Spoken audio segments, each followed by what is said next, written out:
কবিগুরু রবীন্দ্রনাথ ঠাকুরের ছোট গল্প শাস্তি। প্রথম পরিচ্ছেদ। দুঃখীরাম রুই এবং ছিদাম রুই দুই ভাই সকালে যখন দা হাতে লইয়া জন খাটিতে বাহির হইল, তখন তাহাদের দুই স্ত্রীর মধ্যে বকাবকি চেঁচামেচি চলিতেছে। কিন্তু প্রকৃতির অন্যান্য নানাবিধ নিত্য কলরবের ন্যায় এই কোলাহল পাড়া শুদ্ধ লোকের অভ্যাস হইয়া গেছে। তীব্র কণ্ঠস্বর শুনিবা মাত্র লোকে পরস্পরকে বলে, ওই রে বাঁধিয়া গিয়াছে। অর্থাৎ যেমনটি আশা করা যায় ঠিক তেমনটি ঘটিয়াছে। আর্য স্বভাবের নিয়মের কোনরূপ ব্যত্যয় হয় নাই।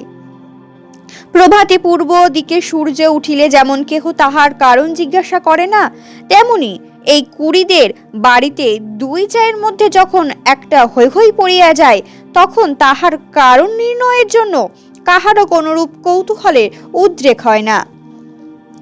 অবশ্য এই কোন্দল আন্দোলন প্রতিবেশীদের অপেক্ষা দুই স্বামীকে বেশি স্পর্শ করিতে সন্দেহ নাই, কিন্তু সেটা তাহারা কোনরূপ অসুবিধার মধ্যে গণ্য করিত না। তাহারা দুই ভাই যেন দীর্ঘ সংসার পথ একা এক্কা গাড়িতে করিয়া চলিয়াছে। দুই দিকের দুই স্প্রিংবিহীন চাকার অবিশ্রাম ছড়ছড় খড়খড় শব্দটাকে জীবনযাত্রা একটা বিধিবিহিত নিয়মের মধ্যেই ধরিয়া লইয়াছে।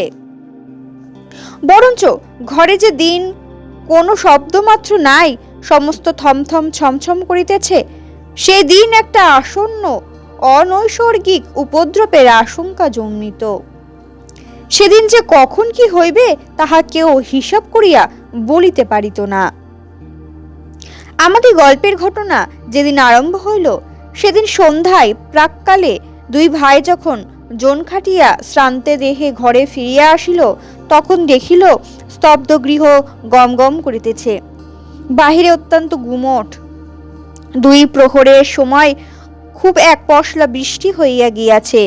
এখনো চারিদিকে মেঘ জমিয়া আছে, বাতাসে লেশ মাত্র নাই। বর্ষার ঘরের চাবি চারিদিকে জঙ্গল এবং আগাছা অত্যন্ত বাড়িয়া উঠিয়াছে। সেখান হইতে এবং জলময় পাটের ক্ষেত হইতে সিক্ত উদ্ভিদের ঘন গন্ধবাষ্প চতুর্দিকে একটি নিশ্চল প্রাচীরের মতো জমাট হইয়া দাঁড়াইয়া আছে।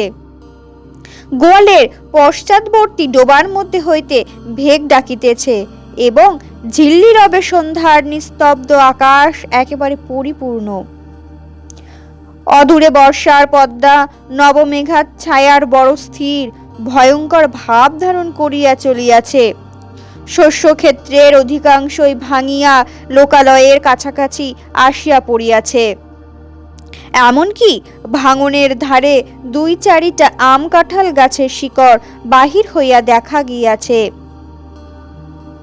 যেন তাহাদের নিরুপায় মুষ্টি প্রসারিত অঙ্গুলিগুলি শূন্য একটা কিছু অন্তিম অবলম্বন আঁকড়িয়া ধরিবার চেষ্টা করিতেছে। দুঃখীরাম এবং ছিদাম সেদিন জমিদারের কাছারি ঘরে কাজ করিতে গিয়াছিল ও পাড়ের চরে জলি ধান পাকিয়াছে। বর্ষার চর ভাসিয়া যাইবার পূর্বেই ধান কাটিয়া লইবার জন্য দেশের দরিদ্র লোক মাত্রই কেহ বা নিজের খেতে কেহ বা পাট খাটিতে নিযুক্ত হইয়াছে। কেবল কাছারি হইতে পেয়াদা আসিয়া এই দুই ভাইকে জবরদস্তি করিয়া ধরিয়া লইয়া গেল। কাছারি ঘরের চাল ভেদ করিয়া স্থানে স্থানে জল পড়িতেছিল, তাহাই সারিয়া দিতে এবং গোটাকতক ঝাঁপ নির্মাণ করিতে তাহার সমস্ত দিন খাটিয়াছে। বাড়ি আসিতে পায় নাই, কাছারি হইতেই কিঞ্চিত জলপান খাইয়াছে। মধ্যে মধ্যে বৃষ্টিতেও ভিজিতে হইয়াছে। উচিত মতো পাওনা মজুরি পায় নাই এবং তাহার পরিবর্তে যে সকল অন্যায় কটু কথা শুনিতে হইয়াছে, সে তাহাদের পাওনার অনেক অতিরিক্ত। পথের কাদা এবং জল ভাঙিয়া সন্ধ্যা বেলায় বাড়ি ফিরিয়া আসিয়া দুই ভাই দেখিল ছোট যা চন্দরা ভূমিতে অঞ্চল পাতিয়া চুপ করিয়া পড়িয়া আছে। আজিকার এই মেঘলা দিনের মতো সেও মধ্যাহ্নে প্রচুর অশ্রু বর্ষণ পূর্বক সায়াহ্নের কাছাকাছি ক্ষান্ত দিয়া অত্যন্ত গুমট করিয়া আছে। আর বড়জা রাধা মুখটা মস্ত করিয়া দাওয়ায় বসিয়াছিল। তাহার 1.5 বছরের ছোট ছেলেটি কাঁদিতেছিল। দুই ভাই যখন প্রবেশ করিল, দেখিল উলঙ্গ শিশু প্রাঙ্গণের এক পাশে চিত হইয়া পড়িয়া ঘুমাইয়া আছে। ক্ষুদিত ক্ষুদিরাম আর কাল বিলম্ব না করিয়া বলিল, ভাত দে। বড় বউ বারুদের বস্তার ফুলিঙ্গ পাতের মতো এক মুহূর্ত তীব্র কর্কশ্বর আকাশ পরিমাণ করিয়া বলিয়া উঠিল, ভাত কোথায় যে ভাত দিব? তুই কি চাল দিয়া গিয়াছিলি? আমি কি নিজে রোজগার করিয়া আনিব? সারাদিনের শ্রান্তি ও লাঞ্ছনার পর অন্নহীন নিরানন্দ অন্ধকার ঘরে প্রজ্বলিত ক্ষুধানলে গৃহিণীর রুক্ষ বচন, বিশেষত শেষ কথাটার গোপন কুৎসিত শ্লেষ দুঃখীরামের হঠাৎ কেমন একেবারে অসহ্য হইয়া উঠিল। ক্ষুব্ধ ব্যাঘ্রের ন্যায় গম্ভীর গর্জনে বলিয়া উঠিল, কি বললি? বলিয়া মুহূর্তের মধ্যে দা লইয়া কিছু না ভাবিয়া একেবারে স্ত্রীর মাথায় বসিয়া দিল। রাধা তাহার ছোট জায়ের কোলের কাছে পড়িয়া গেল এবং মৃত্যু হইতে মুহূর্ত বিলম্ব হইল না। চন্দরা রক্তসিক্ত বস্ত্রে কি হলো গো বলিয়া চিৎকার করিয়া উঠিল। ছিদাম তাহার মুখ চাপিয়া ধরিল। ক্ষুদিরাম দা ফেলিয়া মুখ হাত দিয়া হতবুদ্ধির মতো ভূমিতে বসিয়া পড়িল। ছেলেটা জাগিয়া উঠিয়া ভয়ে চিৎকার করিয়া কাঁদিতে লাগিল। বাহিরে তখন পরিপূর্ণ শান্তি। রাখাল বালক গরু লইয়া গ্রামে ফিরিয়া আসিতেছে। পরপারের চরে যাহারা নতুন পক্ষ ধান কাটিতে গিয়াছিল, তাহারা 5-7 জনে এক একটি ছোট নৌকায় এপারে ফিরিয়া পরিশ্রমে পুরস্কার 2-4 আটি ধান মাথায় লইয়া প্রায় সকলেই নিজ নিজ ঘরে আসিয়া পৌঁছাইয়াছে। চক্রবর্তীদের বাড়ির রামলোচন খুড়ো গ্রামের ডাকঘরে চিঠি দিয়া ঘরে ফিরিয়া নিশ্চিন্ত মনে চুপচাপ তামাক খাইতেছিলেন। হঠাৎ মনে পড়িল, তাহার কোরফা প্রজা দুঃখীর অনেক টাকা খাজনা বাকি, আজ কিয়দংশ শোধ করিবে প্রতিশ্রুতি হইয়াছিল। এতক্ষণে তাহার বাড়ি ফিরিয়াছে স্থির করিয়া চাদরটা কাঁধে ফেলিয়া ছাতা লইয়া বাহির হইলেন। কুড়িদের বাড়িতে ঢুকিয়া তাহার গা ছমছম করিয়া উঠিল। দেখিলেন ঘরে প্রদীপ জ্বালা হয় নাই। অন্ধকার দাওয়ায় 2-4টা অন্ধকার মূর্তি অস্পষ্ট দেখা যাইতেছে। রহিয়া রহিয়া দাওয়ায় এক কোণ হইতে একটা অস্ফুট রোদন উচ্ছ্বসিত হইয়া উঠিতেছে এবং ছেলেটা যত মামা বলিয়া কাঁদিয়া উঠিতে চেষ্টা করিতেছে, ছিদাম তাহার মুখ চাপিয়া ধরিতেছে। রামলোচন কিছু ভীত হইয়া জিজ্ঞেস করিলে, দুঃখী আছিস নাকি? দুঃখী এতক্ষণ প্রস্তর মূর্তির মতো নিশ্চল হইয়া বসিয়াছিল। তাহার নাম ধরিয়া ডাকিবা মাত্র একেবারে অবোধ বালকের মতো উচ্ছ্বাসিত হইয়া কাঁদিয়া উঠিল। ছিদাম তাড়াতাড়ি দাওয়া হইতে অঙ্গনে নামিয়া চক্রবর্তীর নিকটে আসিল। চক্রবর্তী জিজ্ঞেস করিলেন, মাগিরা বুঝি ঝগড়া করিয়া বসিয়া আছে? আজ তো সমস্ত দিনই চিৎকার শুনিয়াছি। এতক্ষণ ছিদাম কি কর্তব্য কিছুই ভাবিয়া উঠিতে পারে নাই। নানা অসম্ভব গল্প তাহার মাথায় উঠিতেছিল। আপাতত স্থির করিয়াছিল রাত্রি কিঞ্চিত অধিক হইলে মৃতদেহ কোথাও সরাইয়া ফেলিবে। ইতিমধ্যে যে চক্রবর্তী আসিয়া উপস্থিত হইবে এসে মনে করে নাই। ফস করিয়া কোনো উত্তর যোগাইল না, বলিয়া ফেলিল, হ্যাঁ আজ খুব ঝগড়া হইয়া গিয়াছে। চক্রবর্তী দাওয়ার দিকে অগ্রসর হইবার উপক্রম করিয়া বলিল, কিন্তু সেজন্য দুঃখী কাঁদে কেন রে? ছিদাম দেখিল আর রক্ষা হয় না, হঠাৎ বলিয়া ফেলিল, ঝগড়া করিয়া ছোট বউ বড় বউয়ের মাথায় এক দায়ের কোপ বসাইয়া দিয়াছে। উপস্থিত বিপদ ছাড়া যে আর কোনো বিপদ থাকিতে পারে এ কথা সহজে মনে হয় না। ছিদাম তখন ভাবিতেছিল, ভীষণ সত্যের হাত হইতে কি করিয়া রক্ষা পাইব। মিথ্যা যে তদপেক্ষা ভীষণ হইতে পারে তাহা তাহার জ্ঞান হইল না। রামলোচনের প্রশ্ন শুনিবা মাত্র তাহার মাথায় তৎক্ষণাৎ একটা উত্তর যোগাইল এবং তৎক্ষণাৎ বলিয়া ফেলিল। রামলোচন চমকিয়া উঠিয়া কহিল, বলিস কি, মরে নাই তো? ছিদাম করিল, মরিয়াছে বলিয়া চক্রবর্তীর পা জড়াইয়া ধরিল। চক্রবর্তী পালাইবার পথ পায় না। ভাবিল, রাম রাম, সন্ধ্যাবেলায় একই বিপদে পড়িলাম। আদালতের সাক্ষা দিতে দিতে প্রাণ বাহির হইয়া পড়িবে। ছিদাম কিছুতে তাহার পা ছাড়িল না। কহিল, দাদা ঠাকুর, এখন আমার বউকে বাঁচাইবার কি উপায় করি? মামলা মোকদ্দমায় পরামর্শে রামলোচন সমস্ত গ্রামের প্রধানমন্ত্রী ছিলেন। তিনি একটু ভাবিয়া বলিলেন, দেখ, ইহার এক উপায় আছে। তুই এখন থানায় ছুটিয়া যা। বলগে, তোর বড় ভাই দুঃখী সন্ধ্যাবেলায় ঘরে আসিয়া ভাত চাহিয়াছিল। ভাত প্রস্তুত ছিল না বলিয়া স্ত্রীর মাথায় দা বসাইয়া দিয়াছে। আমি নিশ্চয় বলিতেছি, এ কথা বলিলে ছুটিটা বাঁচিয়া যাইবে। ছিদামের কণ্ঠ শুষ্ক হইয়া আসিল। উঠিয়া কহিল, ঠাকুর, বউ গেলে বউ পাইব, কিন্তু আমার ভাই ফাঁসি গেলে আর তো ভাই পাইব না। কিন্তু যখন নিজের স্ত্রীর নামে দোষারোপ করিয়াছিল তখন এ সকল কথা ভাবে নাই। তাড়াতাড়িতে একটা কাজ করিয়া ফেলিয়াছে। এখন অলক্ষিত ভাবে মন আপনার পক্ষে যুক্তি এবং প্রবোধ সঞ্চয় করিতেছে। চক্রবর্তীও কথাটা যুক্তিসঙ্গত বোধ করিলেন। কহিলেন, তবে যেমনটি ঘটিয়াছে তাই বলিস, সকল দিক রক্ষা করা অসম্ভব। বলিয়া রামলোচন অবিলম্বে প্রস্থান করিল এবং দেখিতে দেখিতে গ্রামে রাষ্ট্র হইল যে কুড়িদের বাড়ির চন্দরা রাগারাগি করিয়া তাহার বড় জায়ের মাথায় দা বসিয়া দিয়াছে। বাঁধ ভাঙিলে যেমন জল আসে গ্রামের মধ্যে, তেমনি হুহু শব্দে পুলিশ বাড়ি আসিয়া পড়িল। অপরাধী এবং নিরাপরাধী সকলেই ভীষণ উদ্বিগ্ন হইয়া উঠিল। দ্বিতীয় পরিচ্ছেদ। ছিদাম ভাবিল, যে পথ কাটিয়া ফেলিয়াছে সেই পথে চলিতে হইবে। সে চক্রবর্তীর কাজ নিজ মুখে কথা বলিয়াই ফেলিয়াছে। সে কথা গা শুদ্ধ রাষ্ট্র হইয়া পড়িয়াছে। এখন আবার আর একটা কিছু প্রকাশ হইয়া পড়িলে কি জানি কি হইয়া পড়িবে, সেজন্য কিছু ভাবিতে পারিল না। মনে করিল, কোনো মতে সে কথাটা রক্ষা করিয়া তাহার সহিত আর 5টা গল্প জড়িয়া স্ত্রীকে রক্ষা করা ছাড়া আর কোনো পথ নাই। ছিদাম তাহার স্ত্রী চন্দরাকে অপরাধ নিজ স্কন্ধে লইবার জন্য অনুরোধ করিল। সে তো একেবারে বজ্রহাত হইয়া গেল। ছিদাম তাহাকে আশ্বাস দিয়া কহিল, যাহা বলিতেছি তাই কর, তার কোনো ভয় নাই, আমরা তোকে বাঁচাইয়া দিব। আশ্বাস দিল বটে, কিন্তু গলা শুকাইল, মুখ পাংশুবর্ণ হইয়া গেল। চন্দ্রার বয়স 17-18 অধিক হইবে না।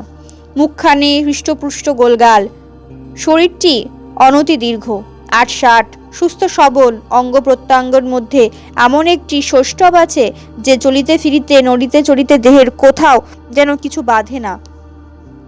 একখানি নতুন তৈরি নৌকার মতো, বেশ ছোট এবং সুডল, অন্তত সহজে সরে এবং তাহার কোনো কোনো গ্রন্থি শিথিল হইয়া যায় নাই। পৃথিবীর সকল বিষয়ে তাহার একটা কৌতুক এবং কৌতূহল আছে। পাড়ার গল্প করিতে যাইতে ভালোবাসে এবং কুম্ভ কক্ষে ঘাটে যাইতে আসিতে 2 অঙ্গুলি দিয়া ঘোমটায় সৎ ফাঁক করিয়া উজ্জ্বল চঞ্চল ঘন কৃষ্ণ চোখ দুটি দিয়ে পথের মধ্যে দর্শনযোগ্য যাহা কিছু সমস্ত দেখিয়া লয়। বড় বউ ছিল ঠিক ইহার উল্টো, অত্যন্ত এলোমেলো, ঢিলাঢালা, অগোছালো। মাথায় কাপড়, কোলের শিশু, ঘরকন্যার কাজ কিছু সে সামলাইতে পারিত না। হাতে বিশেষ একটা কিছু কাজও নাই, অথচ কোনো কালে যেন সে অবসর করিয়া উঠিতে পারে না। ছোট যা তাহাকে অধিক কিছু কথা বলিত না, মৃদুস্বরে 2-একটা তীক্ষ্ণ দংশন করিত, আর সে হাওহাও দাউ দাউ করিয়া রাগিয়া মাগিয়া বকিয়া ঝকিয়া সারা হইত এবং পাড়াশুদ্ধ অস্থির করিয়া তুলিত। এই 2 জুড়ি স্বামী স্ত্রীর মধ্যেও স্বভাবের একটা আশ্চর্য ঐক্য ছিল। দুঃখীরাম মানুষটা কিছু বৃহদায়তনের, হাড় গুলা খুব চওড়া, নাসিকা খর্ব, 2টি চক্ষু এই দৃশ্যমান সংসারে যেন ভালো করিয়া বোঝে না, অথচ ইহাকে কোনরূপ প্রশ্ন করিতেও চায় না। এমন নিরীহ অথচ ভীষণ, এমন সবল অথচ নিরুপায় মানুষ অতি দুর্লভ। আর ছিদামকে একখানি চকচকে কালো পাথরে কে যেন বহু যত্নে কুদিয়া গড়িয়া তুলিয়াছে, লেশমাত্র বাহুল্য বর্জিত এবং কোথাও যেন কিছু টোল খায় নাই। প্রত্যেক অঙ্গটি বলের সহিত নৈপুণ্যের সহিত মিশিয়া অত্যন্ত সম্পূর্ণতা লাভ করিয়াছে। নদীর উচ্চ পার হইতে লাফাইয়া পড়ুক, লগি দিয়া নৌকা ঠেলুক, বাঁশ গাছে চড়িয়া বাছিয়া বাছিয়া কঞ্চি কাটিয়া আনুক, সকল কাজেই তাহার একটি পরিমিত পরিপাট্য, একটি অবলীলাকৃত শোভা প্রকাশ পায়। বড় বড় কালো চুল তেল দিয়া কপাল হইতে যত্নে আঁচড়াইয়া তুলিয়া কাঁধে আনিয়া ফেলিয়াছে। বেশভূষার সাজসজ্জার বিলক্ষণ একটু যত্ন আছে। অপরাপর গ্রামবধূদিগের সৌন্দর্যের প্রতি যদিও তাহার উদাসীন দৃষ্টি ছিল না, এবং তাহাদের চক্ষে আপনাকে মনোরম করিয়া তুলিবার ইচ্ছা তাহার যথেষ্ট ছিল, তবু ছিদাম তাহার যুবতী স্ত্রীকে একটু বিশেষ ভালোবাসিত। উভয় ঝগড়াও হইত, ভাবও হইত, কেহ কাহাকেও পরাস্ত করিতে পারিত না। আর একটি কারণে উভয়ের মধ্যে বন্ধন ছিল সুদৃঢ়। ছিদাম মনে করিত চন্দরা যেরূপ চটুল চঞ্চল প্রকৃতির স্ত্রীলোক, তাহাকে যথেষ্ট বিশ্বাস নাই। আর চন্দরা মনে করিত আমার স্বামীটির চতুর্দিকেই দৃষ্টি, তাকে কিছু কষাকষি করিয়া না বাঁধিলে কোন দিন হাতছাড়া হইতে আটক নাই। উপস্থিত ঘটনা ঘটিবার কিছুকাল পূর্বে হইতে স্ত্রী পুরুষের মধ্যে ভারী একটা গোলযোগ চলিতেছিল। চন্দরা দেখিয়াছিল তাহার স্বামী কাজের ওজর করিয়া মাঝে মাঝে দূরে চলিয়া যায়, এমন কি দুই একদিন অতীত করিয়া আসে, অথচ কিছু উপার্জন করিয়া আনে না। লক্ষণ মন্দ দেখিয়া সে কিছু বাড়াবাড়ি দেখাইতে লাগিল। যখন তখন ঘাটে যাইতে আরম্ভ করিল এবং পাড়া পর্যটন করিয়া আসিয়া কাশী মজুমদারের মেজ ছেলেটির প্রচুর ব্যাখ্যা করিতে লাগিল। ছিদামের দিন এবং রাত্রিগুলির মধ্যে যেন বিষ মিশাইয়া দিল। কাজে কর্মে কোথাও এক দণ্ড গিয়া সুস্থির হইতে পারে না। একদিন ভাজকে আসিয়া ভারী ভৎসনা করিল। সে হাত নাড়িয়া ঝংকার দিয়া অনুপস্থিত মৃত পিতাকে সম্বোধন করিয়া বলিল, ও মেয়ে, ঝড়ের আগে ছোটে উহাকে আমি সামলাইব। আমি জানি ও কোন দিন কি সর্বনাশ করিয়া বসিবে। চন্দরা পাশের ঘর হইতে আসিয়া আস্তে আস্তে কহিল, কেন দিদি, তোমার এত ভয় কিসের? এই দুই যায় বিষম দ্বন্দ্ব বাঁধিয়া গেল। ছিদাম চোখ পাকিয়া বলিল, এবার যদি কখনো শুনি তুই একলা ঘাটে গিয়েছিস, তোর হাড় গুড়াইয়া দিব। চন্দরা বলিল, তা হইলে তো ছাড় জুড়াই।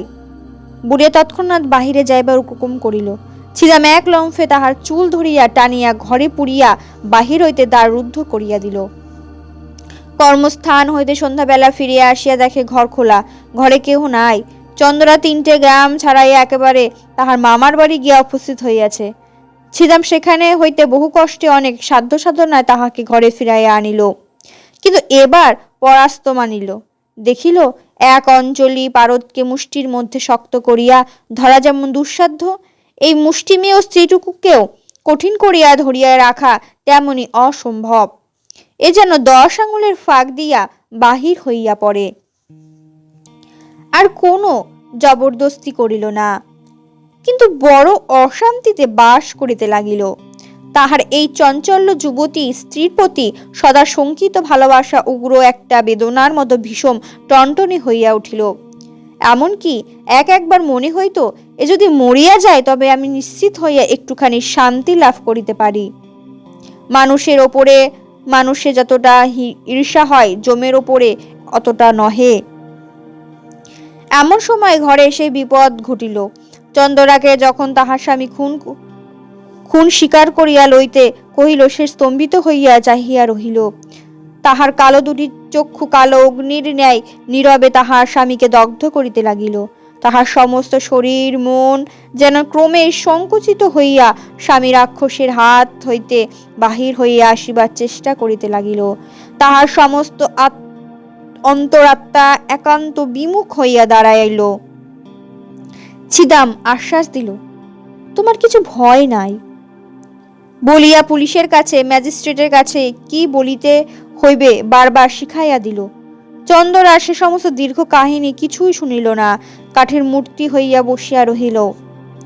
সমস্ত কাজে ছিদামের ওপর দুঃখীরামের একমাত্র নির্ভর। ছিদাম যখন চন্দরার ওপর দোষারোপ করিতে বলিল, দুঃখী বলিল, তা হইলে বৌমার কি হইবে? ছিদাম কহিল, উহাকে আমি বাঁচাইয়া দিব। বৃহৎ কায় দুঃখীরাম নিশ্চিন্ত রহিল। 3য় পরিচ্ছেদ। ছিদাম তাহার স্ত্রীকে শিখাইয়া দিয়াছিল যে, তুই বলিস বড়জা আমাকে বটি লইয়া মারিতে আসিয়াছিল, আমি তাহাকে দা লইয়া ঠেকাতে গিয়া হঠাৎ কেমন করিয়া লাগিয়া গিয়াছে। এ সমস্তই রামলোচনে রচিত। ইহার অনুকূলে যে যে অলঙ্কার এবং প্রমাণ প্রয়োগের আবশ্যক তাহাও সে বিস্তারিতভাবে ছিদামকে শিখাইয়াছিল। পুলিশ আসিয়া তদন্ত করিতে লাগিল।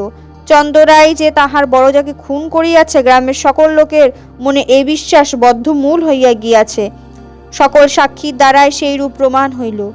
পুলিশ যখন চন্দ্রাকে প্রশ্ন করিল, চন্দ্রা কহিল, হ্যাঁ, আমি খুন করিয়াছি। কেন খুন করিয়াছ? আমি তাহাকে দেখিতে পারিতাম না। কোনো বচসা হইয়াছিল? না। সে তোমাকে প্রথমে মারিতে আসিয়াছিল? না। তোমার প্রতি কোনো অত্যাচার করিয়াছিল? না। এইরূপ উত্তর শুনিয়া সকলে অবাক হইয়া গেল। ছিদাম তো একেবারে অস্থির হইয়া উঠিল, কহিল, উনি ঠিক কথা বলিতেছেন না। বড় বউ প্রথমে। দারোগা খুব এক তাড়া দিয়া তাহাকে থামাইয়া দিল। অবশেষে তাহাকে বিধি মতে জেরা করিয়া বারবার সে একই উত্তর পাইল। বড় বউয়ের দিক হইতে কোন রূপ আক্রমণ চন্দ্রা কিছুতেই স্বীকার করিল না। এমন একগুঁয়ে মেয়েও তো দেখা যায় না। একেবারে প্রাণে ফাঁসি কাঠের দিকে ঝুঁকিয়ে আছে। কিছুতেই তাহাকে টানিয়া রাখা যায় না। এ কি নিদারুণ অভিমান!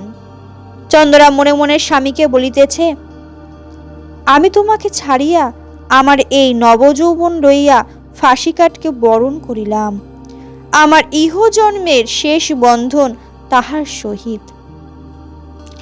বন্দিনী হইয়া চন্দ্রা একটি নিরীহ ক্ষুদ্র চঞ্চল কৌতুকপ্রিয় গ্রামবধূ চিরপরিচিত গ্রামের পথ দিয়া রথতলা দিয়ে হাটের মধ্যে দিয়ে সমস্ত পরিচিত লোকের চক্ষের ওপর দিয়া কলঙ্কের ছাপ লইয়া চিরকালের মতো গৃহ ছাড়িয়া চলিয়া গেল। এক পাল ছেলে পেছন পেছন চলিল এবং গ্রামের মেয়েরা তাহার সই সাংতরা, কেহ ঘোমটার ফাঁক দিয়া, কেহ দ্বারের প্রান্ত হইতে, কেহ বা গাছের আড়ালে দাঁড়াইয়া পুলিশ চালিত চন্দ্রাকে দেখিয়া লজ্জায় ঘৃণায় ভয়ে কণ্টকিত হইয়া উঠিল। ডেপুটি ম্যাজিস্ট্রেটের কাছেও চন্দ্রা দোষ স্বীকার করিল এবং খুনের সময় বড়বউ যে তাহার প্রতি কোনরূপ অত্যাচার করিয়াছিল তাহা প্রকাশ হইল না। কিন্তু সেদিন ছিদাম সাক্ষ্যস্থলে আসিয়া একেবারে কাঁদিয়া জোড়হস্তে কহিল, দোহাই হুজুর, আমার স্ত্রী কোনো দোষ নাই। হাকিম ধমক দিয়া তাহার উচ্ছ্বাস নিবারণ করিয়া তাহাকে প্রশ্ন করিতে লাগিলে সে একে একে সত্য ঘটনা প্রকাশ করিল। হাকিম তাহার কথা বিশ্বাস করিলেন না, কারণ প্রধান বিশ্বস্ত ভদ্র সাক্ষী রামলোচন কহিল, খুনের অনতি বিলম্বেই আমি ঘটনাস্থলে উপস্থিত হইয়াছিলাম। সাক্ষী ছিদাম আমার নিকট সমস্ত স্বীকার করিয়া আমার পা জড়াইয়া ধরিয়া কহিল, বউকে কি করিয়া উদ্ধার করিব, আমাকে যুক্তি দিন। আমি ভালো মন্দ কিছুই বলিলাম না। সাক্ষী আমাকে বলিল, আমি যদি বলি আমার বড় ভাই ভাত চাহিয়া ভাত পাই নাই, রাগের মাথায় স্ত্রীকে মারিয়াছে, তা হইলে সে কি রক্ষা পাইবে? আমি কহিলাম, খর্বদার হারামজাদা, আদালতে এক বর্ণ মিথ্যা বলিস না, এত বড় মহাপাপ আর নাই, ইত্যাদি। রামলোচন প্রথমে চন্দ্রাকে রক্ষা করিবার উদ্দেশ্যে অনেকগুলো গল্প বানাইয়া তুলিয়াছিল, কিন্তু যখন দেখিল চন্দ্রা নিজে বাকিয়া দাঁড়াইয়া আছে, তখন ভাবিল, ওরে বাপরে, শেষকালে কি মিথ্যা কথা বলে আমি ফাঁসবো নাকি? যেটুকু জানি সেটুকুই বলা ভালো। এই মনে করিয়া রামলোচন যাহা জানে তাহাই বলিল, বরঞ্চ তাহার চেয়েও কিছু বেশি বলিতে ছাড়িল না। ডেপুটি ম্যাজিস্ট্রেট সেশনে চালান দিলেন। ইতিমধ্যে চাষবাস, হাটবাজার, হাসি কান্না, পৃথিবীর সমস্ত কাজ চলিতে লাগিল এবং পূর্ব বৎসরের মতো নবীন ধান্য ক্ষেত্রে শ্রাবণের অবিরল বৃষ্টিধারা বর্ষিত হইতে লাগিল। পুলিশ আসামি এবং সাক্ষী লইয়া আদালতে হাজির। সম্মুখবর্তী মুন্সেফের কোর্টে বিস্তর লোক নিজ নিজ মোকদ্দমায় অপেক্ষায় বসিয়া আছে। রন্ধনশালার পশ্চাৎবর্তী একটি ডোবায় অংশবিশেষ লইয়া কলিকাতা হইতে এক উকিল আসিয়াছে এবং তদুপলক্ষে বাদীর পক্ষে 39 সাক্ষী উপস্থিত আছে। কত শত লোক আপন আপন কড়াগন্ডা হিসাবের চুল চেরা মীমাংসা করিবার জন্য ব্যগ্র হইয়া আসিয়াছে। জগতে আপাতত তদপেক্ষা গুরুতর আর কিছুই উপস্থিত নাই, এইরূপ তাহাদের ধারণা। ছিদাম বাতায়ন হইতে এই অত্যন্ত ব্যস্ত সমস্ত প্রতিদিনের পৃথিবীর দিকে এক দৃষ্টে চাহিয়া আছে, সমস্ত স্বপ্নের মতো বোধ হইতেছে। কম্পাউন্ডের বৃহৎ বটগাছ হইতে একটি কোকিল ডাকিতেছে।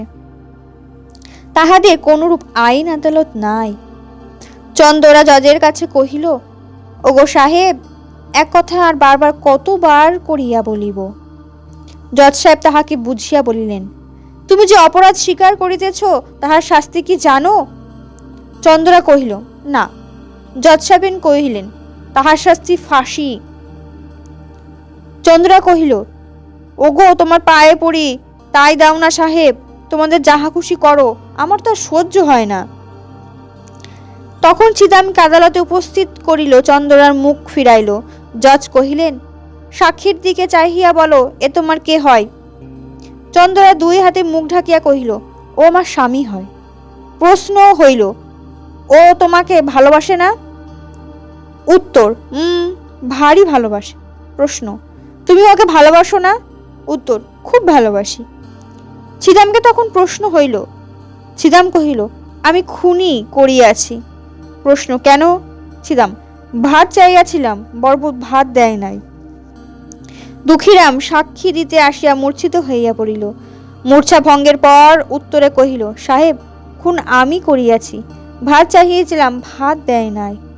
বিস্তর চেরা করিয়া এবং অন্যান্য সাক্ষী শুনিয়া জজ সাহেব স্পষ্ট বুঝিতে পারিলেন, ঘরের স্ত্রীলোককে ফাঁসির অপমান হইতে বাঁচাইবার জন্য ইহারা দুই ভাই অপরাধ স্বীকার করিতেছে। কিন্তু চন্দ্রা পুলিশ হইতে সেশন আদালত পর্যন্ত বরাবর এক কথা বলিয়া আসিতেছে, তাহার কথা তিলমাত্র নড়চড় হয় নাই।